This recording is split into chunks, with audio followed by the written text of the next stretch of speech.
Good morning, I'm Taylor Wilson, and today is Saturday, June 14th, 2025. This is The Excerpt.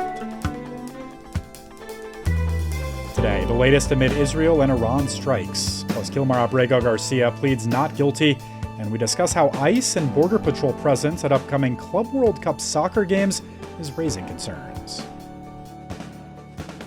Iran and Israel continue to target each other with missiles and airstrikes. Iran's UN envoy said 78 people, including senior military officials, have been killed in Israel's strikes on Iran. Tehran launched airstrikes overnight and this morning, Fars reported. One of the waves targeted Tel Aviv before dawn, with explosions heard as far as Jerusalem, witnesses said.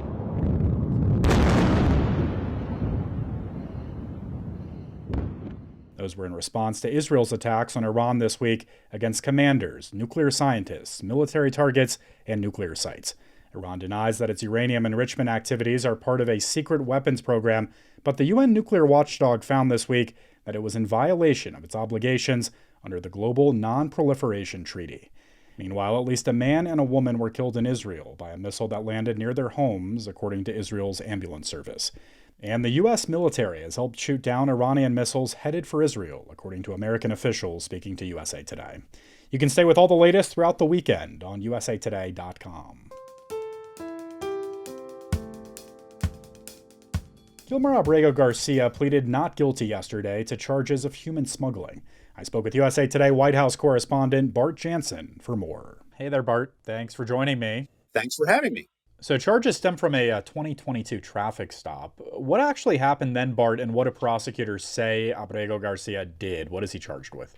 Abrego Garcia faces two federal charges: trafficking in undocumented immigrants for financial gain and a conspiracy to do that. And so the indictment in particular describes him getting pulled over in a traffic stop by Tennessee State Police in November of 2022. And the trooper finds 9 other Hispanic men in this Chevy Suburban with him. None of the other men had identification, none had luggage. So it comes across as a potential trafficking situation. Now, he officially pleaded not guilty on Friday, and he will be fighting these charges. But investigators found that he told the police that he was transporting the men from construction work in St. Louis back to their homes in Maryland. But license plate readers said that that vehicle had not been near St. Louis in at least a year, and that they did document it being in the Houston area. So what plea did we get during this hearing yesterday? He offered a formal plea for the first time on Friday, saying he was not guilty. And so the judge is continuing to consider whether he should be detained while awaiting his trial on those charges. Bart, how are immigration advocates and labor organizers pushing back? I know some of them were even gathered outside the courthouse yesterday, correct? Immigration advocates and other supporters have argued that he's always deserved due process, to have a court hear his responses to charges put against him, and that he is finally getting that in this federal courtroom in Tennessee. His problem was that he was working his way through an immigration case. He's been in the United States for decades. He was earlier, years ago, arrested and faced potential deportation. And so he filled out an asylum application, and an immigration judge made an order that he could not be deported while the asylum case was pending. But he was picked up anyway in March by the Trump administration and deported to El Salvador. The administration was reluctant to bring him back to the United States until he was indicted on May 21st on these two federal charges. And so now he's been brought back and he will face these charges. What sentence could Abrego Garcia face if found guilty, Bart? The charges are fairly serious and carry a maximum penalty of 10 years in prison for each person he's accused of trafficking. So at the very least, he had 9 people in the van during that November 2022 traffic stop in Tennessee. So that would be a substantial number of years if he got the maximum. Authorities have said that he made many, many trips, basically between Texas and elsewhere in the United States. The investigator said that he could make $1,000 per trip and that he made many, perhaps one or two a week. This is all just allegations. What was interesting about the hearing was that while it was nominally a detention hearing where you'd be talking about just the government's allegations that he's a flight risk, that he might run away if he's let out of jail, or that he could intimidate witnesses if he is let out of jail. The case dealt much more with almost like a preliminary hearing where the prosecutors were going over a lot of the evidence that they say they've accumulated against him, perhaps to reinforce the seriousness of the charges for the magistrate judge in the case. Bart Jansen covers the White House for USA Today. Thanks, Bart. Thanks for having me. U.S. Magistrate Judge Barbara Holmes in Tennessee was also hearing arguments about whether to keep Abrego Garcia detained while awaiting trial. He will remain detained until Holmes makes her decision, which she said would come sooner rather than later. The Army is marking its 250th anniversary today with a festival, musical performances, fireworks, and a pomp-filled procession through the streets of Washington, D.C. The parade and festival, on the same day as President Trump's 79th birthday and Flag Day, will take up several blocks of central Washington and be held mainly on the National Mall.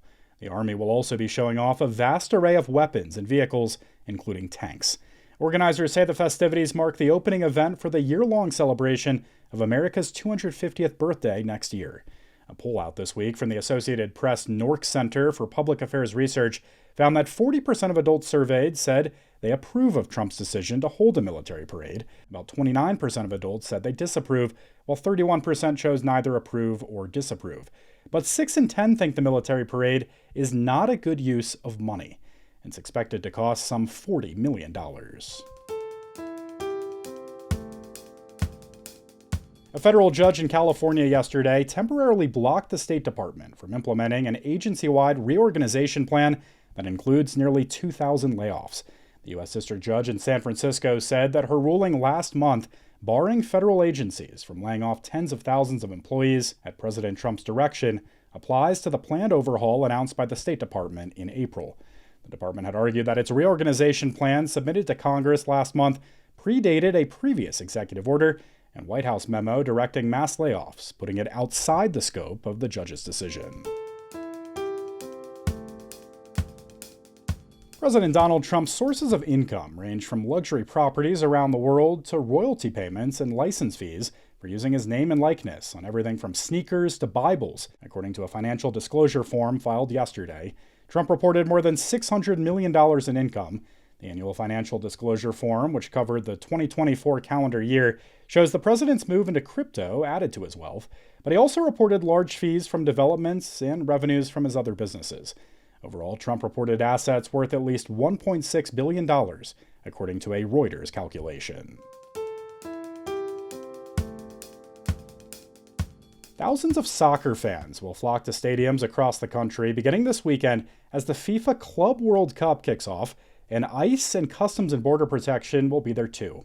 I spoke with USA Today sports reporter Tom Shad about why their normal practice at sporting events is raising concerns, especially ahead of a much bigger event next year, the Men's World Cup, when national teams and their fans from around the world are set to visit. Tom, I appreciate you stopping by. Thanks for having me. So just starting here, Tom, what are the concerns we're hearing about ICE and CBP at the Club World Cup this month? Yeah, so it's one of those things that has been pretty routine over the years, but is just taking on kind of a different tenor and different optics with kind of everything that's going on with immigration enforcement under President Trump. Essentially, with major sporting events, it's pretty normal to have federal law enforcement officers helping out local law enforcement. You're not just getting the local police, the local sheriff. You're also getting, at places like the Super Bowl, you're getting officers from the Department of Homeland Security, including, in a lot of cases, Customs and Border Protection or ICE. So that is not unusual. But what is unusual is, again, the tenor and the way that ICE and CBP kind of marketed that they were going to be at these Club World Cup games, which again are taking place across the United States over the next couple of weeks. There's some unspoken context here that, there's a massive Hispanic fan base for soccer in the United States, especially in places like Miami and California, which are among the sites that are going to be hosting these games. Miami, in particular, is where this kind of raised some cause for concern, raised some eyebrows among immigration advocates there. What are you hearing specifically in terms of the worries from advocates? And I guess what advice are they giving folks in this moment? There's a concern, particularly in Florida, that these games would be kind of the latest site where customs and immigration officials would enforce the immigration laws as they've done at schools or on the streets or even at immigration hearings at the courtroom. Use that as an opportunity to identify people who are in the country illegally or don't have proof of residency, and use that as an opportunity to detain and potentially deport them. Now, ICE and CBP, ICE has not responded to our requests for comment about their role. CBP basically issued a statement saying this is totally routine. We're there in a security capacity. And again, kind of in the normal course of operations, CBP has a lot of equipment that they use to scan like trucks, for example, as they're crossing the border that can be of great use to security personnel at, say, a place like a stadium where you have like, a little bit more sophisticated way to see what's in a truck as it's entering the stadium to drop off food or what have you. Well, Tom, we're a year away from the World Cup, not just the Club World Cup, but the national teams are coming to the US, Canada, and Mexico next summer for a really infinitely bigger event being held largely by the US. I'm just curious what all this might mean for the World Cup then, if some of the same concerns are going to last through the year. And do we hear from FIFA at all about some of these issues, Tom? Yeah, so the president of FIFA spoke earlier this week, was asked about ICE and CBP being at Club World Cup games, and said it's not a concern and that a lot of this has been ironed out. And the biggest concern is just keeping everybody safe. Pretty boilerplate stuff. To your question about the Men's World Cup, the international tournament that's coming next year, I think that's where this is going to be a much bigger concern. And it's not specifically about ICE and CBP officers being, security at a game. It's more about kind of ingress and egress, fans from other countries getting safely into the United States, and then also, feeling comfortable to come to the United States. It was something that, at least in recent years, had never really been much of a question. And now, obviously, President Trump has implemented a travel ban on citizens from a handful of countries. Even if your country's not on that list, I think there are a lot of fans around the world that are going to see the headlines out of the United States, particularly from Central and South America, and think, well, is this a place that I really want to go right now to support my team? The United States government has pledged that there won't be any issues, that everybody will be able to come into the country easily, return home, no problem. But again, it's all kind of centers around the optics. There may or may not be a chilling effect as we get into both the World Cup and then also the Los Angeles Olympics, which are coming in 2028. Folks can find Tom's full piece with a link in today's show notes. Tom Shad is a reporter for USA Today Sports. Thank you, Tom. Appreciate it. And tomorrow morning, we all know it's not a great idea to walk around with a big fat wad of cash on you. You're just asking to be a victim of thievery. But what about having a big fat crypto wallet online? How do you guard against thieves there? The best defense is really protecting yourself up front, making yourself a harder target so that people aren't going to view you as somebody who they can get a bunch of money from if they're able to successfully pull off one of these thefts. That was Casa CEO Nick Newman.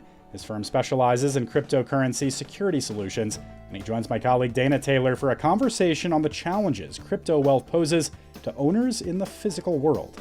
That's airing right here on this feed tomorrow, beginning at 5 a.m. Eastern Time. And thanks for listening to The Excerpt. You can get the podcast wherever you get your audio. And as always, if you have any comments or questions, you can email us at podcasts@usatoday.com. I'm Taylor Wilson. I'll be back Monday with more of The Excerpt from USA Today.